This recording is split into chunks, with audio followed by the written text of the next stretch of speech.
যে সমস্ত মুসলমান শুধুমাত্র নিতান্ত প্রয়োজনীয় দুনিয়াবী জিনিসকে চলার পথে পাতাই করেছিল, তার বোঝা ভারী হবে না। মৃত্যু তার জন্য প্রিয়তমের সাক্ষাতের বার্তা নিয়ে আসে।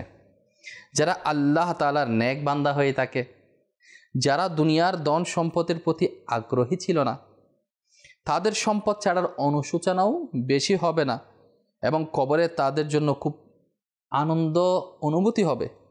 যেমনইভাবে মুসনাদে আবি ইয়ালা ৫ম খণ্ডের ৫০৮ পৃষ্ঠার মধ্যে আসছে, রহমতে আলম আমাদের প্রিয় নবী রাসূলে আরবি সাল্লাল্লাহু তাআলা আলাইহি ওয়াসাল্লাম ইরশাদ করেন, মুমিন নিজের কবরে একটি সবুজ শ্যামল বাগানে অবস্থান করে এবং তার কবরে ৭০ হাত প্রশস্ত করে দেওয়া হয়, আর তার কবরকে ১৪ তারিখের চাঁদের মতো আলোকিত করে দেওয়া হয়। প্রিয় ভাইরা, মাদানী চ্যানেলের দর্শক শ্রোতা, যদিও বা আমরা প্রথমেই বলেছিলাম বাহ্যিক দৃষ্টিতে কিন্তু প্রত্যেকটা কবর একই মনে হলেও ভিতরের অবস্থা কিন্তু একই রকম নয়।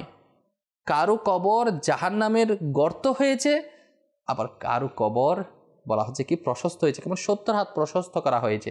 আল্লাহর পিয়ারা নবী সাল্লাল্লাহু আলাইহি ওয়াসাল্লাম তো সুন্দরভাবে ইরশাদ করেছেন যে ১৪ তারিখের চাঁদের মতো তার কবরটা আলোকিত হয়ে যাবে। তাহলে সেখানে তার ভয় বলতে কোনো কিছু নেই।